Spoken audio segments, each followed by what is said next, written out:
As I walk through the valley of the shadow of death, I take a look at my life and realize there's nothing. Ito na nga, andito na naman tayo sa ating podcast na pinamagatang ang mga hari ng Ligang Kalye noon. At gigisingin natin ang natutulog nilang kasikatan.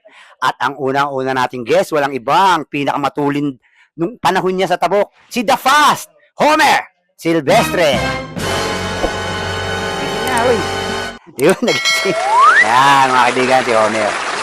At syempre, pag may The Fast, may partner yan. Eto, matindi rin to. Paantindi ng kamay nito nung panahon niya. Kaliwete to. The Triggerman, Franco De Ramas. Yun, may palakwa ka, may palak. Okay. Eto na nga. Umpisahan natin agad ang tanong. Pare, paano mo unang nagustuhan mag-basketball? Paliwanag mo sa ating mga Paliwanag natin. ka-idol dyan. Unang-una, magandang gabi at uminom lang kayo dyan kahit dos basket tayo. Palakpak naman kayo dyan, mga crowd! Yun. Time check, 1 a.m. Hindi pa, wala pa. Paano? Paano mo unang nagustuhan mag-basketball? At tinuloy-tuloy mo na to eh. Nung panahon mo eh. Paano? Ano nag-trigger sa'yo mag-basketball? Wala. Paano mo na? Paggising ko na lang, nakita ko kagad yung bola. Yun. Ayan. Tapos, gumalaw yung kamay ko. Na. Uy, parang kilala ko yan. Hindi, ito. Paano yung sa basketball? Paano mo unang nagustuhan mo? Sa kanonood-nood lang ng Barangay Ginebra. Oo, so NSD ka rin. Yes. Ayan. Yun nga pala, andito ulit tayo sa Barangay Tabok, no? At pasensya na pawis kami, galing kami sa game. Natalo na naman po kami sa championship. Okay, ikaw Franco, paano mo unang nagustuhan mag-basketball? Ako naman, hindi ko nagustuhan mag-basketball talaga. Yung basketball lang may gusto sa akin eh. Lumapit siya sa akin talaga. Parang sumanib sa katawan ko. Yun, ganun. What the fuck? Damn! Nagtitira na ako ng tres. Lagi pumapasok. Ayun, parang andito si Teddy. Okay, galing. Ang titindi na ito mga idol. Ito na, pangalawang tanong natin. Saan ang unang liga mo? Unang liga, yung Unang liga kahit siguro mga bata ka pa or 3-on-3. 3-on-3 liga yan. Sa Paltok. Sa Paltok. Dito lang sa Paltok. Kami magpipinsan. At unang sabak, nag-champion kagad. Wow, grabe ah. So, champ agad. Ikaw, Franco. Tol, saan ang unang liga mo? Sa M. Natividad, ganun din. Parang Barangay 316, M. Natividad. Barangay 316. Shout out mga taga Barangay 316. Pinakamagaling dun dati. MVP ako dun. MVP, ano ibig sabihin nun? Basta. Most beer? Ayan. Ayan. MVP ako dun. Barangay 316. Okay. Ang pangatlo nating tanong, no? Ang next question, no? Ano ang mga nakikita mong kaibahan ngayon sa laro ngayon ng kabataan, sa laro nyo noon, ng panahon natin? Okay, dati kasi walang camera eh. Yun, walang vlog, ano? Walang Iti. vlog. Walang My Day. Ano lang. Pure laro lang talaga. Ngayon kasi yung iba nagpapasikat na talaga. Ang magsasabi lang sa'yo, yung nakasama mo sa basketball o yung nanonood sa'yo, yun lang ang magkakalat ng ginawa mo. Tama, kaya ako nga ginagawa to eh. Kasi nung panahon natin, walang mga cellphone na may camera. Wala. Kaya swerte. Mga 3210 pa, mga gano'n, no? So,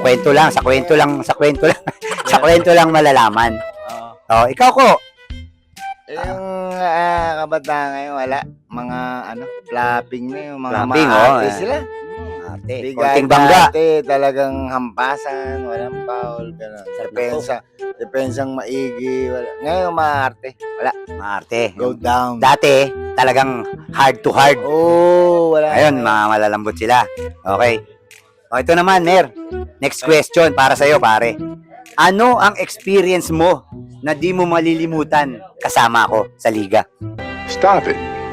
Get some help. Nakasama kita Saan mo ako nakasama? sa Interbarangay ng Tabok. Yun, o nga pala, player din to ng Interbarangay sa pamumunin ni Coach Darwin Calderon. Ayan. Okay, anong experience yun? Yung masaya ako dahil ikaw ang ikaw ang promote, ikaw yung niyan, Captain tagakuha Ball. ng player, Captain Ball. Kami ni Darong kumuha ang player. May sinabi siya na may mabilis sa Tabok, sa Paltok ka. Kaliwete. Yun. Tapos yung tenga ko Gumanon. Oo, Uy! parang ikaw lang ang kaliweteng Ako mabilis, kaliwete ganon. Dito, Ayun, nakuha nga. It's either. It's either. yun ang sinabi niya kay Coach Daro. Tapos inutusan sa bumili ng isang counter. Napakabilis! Makuha lang player. O ikaw ko, experience mo, nakasama ako sa ang liga. Wala, masama love ko nun, nakasama kita. Saan yan? Sa Falcons? Oo. Bakit? Ano nangyari? Nag-foul ako, nagalit si Lolo sa akin. Isang minuto ata yun. Nag-graduate ako. Uy, sino para yan lang nasa likod? maka- Sandali. Uy, Idol Quinto. Away ka naman, Idol Quinto. Ayan, Ayun tirador na yan. experience ko. Sama ka. Oh, yung bali yung experience niya, ganito yung paliliwanag ko, no? Kasi 12 player lang kailangan ipasok, 15 kami, 13.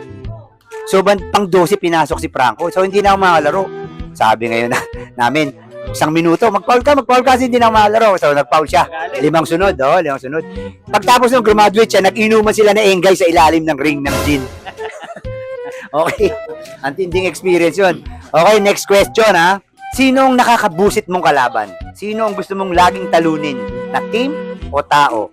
Ganon. Sa, Siyempre, marami yan eh. May Oo, sa- parang arch sa rival. lahat naman, may gusto kang talunin Pero, depende na lang kasi pag player ka, maglaro ka na lang. O, matalo ka, manalo ka. Sports lang. So, ibig sabihin, wala kang Wala, gustong wala. talunin na tao, gustong asawain, gustong pakitaan na natalo mo siya, ganon. Wala, gusto ko lang pakitaan yung mga manonood. Ito, delikado to. Ikaw, sino ang gusto mong talunin? Wala, paano tatalunin eh? Kami lagi nanalo dito. Yun, Falcons. Oo. Grabe, San Kobe. Wala. Yun. Wala. Okay, may tanong ako, Mer. Hmm. Kamusta na ang lolo mo? Yung, alam ko, balita ko, yung lolo mo, matindi kumain ng ano to eh. Nanguhuli ng exotic at mahilig kumain ng exotic. Sige, ito. Yung Kamusta lolo ko, na si lolo? Dati, kasi yung lolo ko, kumain ng bayawak. Bayawak, putang hirap ulihin nun ah. Pero masarap yan ah. Masarap yan, pero Ah. hindi luto. Hindi luto! Kinilaw. Kinilaw lang. Kinain? Yes, Ganong kahilig sa exotic ang ilang minuto kinain yan? Mga 20 minutes. 20 minutes ubos. Ubos. Matindi pala yung lolo nito. Ikaw ko, yung lolo mo, kamusta? Mawalang galang na, no? Kasi yung lolo mo, parang medyo, ano, Batang fake news. yung lolo ko, anaconda. Ang malaki yun. Nahuli ng lolo mo, anaconda, kinain? Oo. Kinain din niya? Walang tira-tira yun. Ilang minuto kinain? Mga 30 minutes sa kanya, 20 minutes. Kaso, anaconda yun sa'yo, kanya, bayawak, maliit lang. Nako, yung mga lolo nyo parang walang gana kumain. Pwede na! Sa'yo, 20 minutes bayawak. Kinilaw. Walang gana, masakit ipin. Sa'yo, lolo mo, 30 minutes anaconda. Ay, Diyos ko, walang panlasa yung lolo mo. Yung lolo ko, buwaya, nahuli. 1 minuto lang. 1 minuto lang. Kinain ng lolo mo? 1 minuto lang. Paano kinain ng lolo mo? Yung lolo ko, kinain, 1 minuto lang.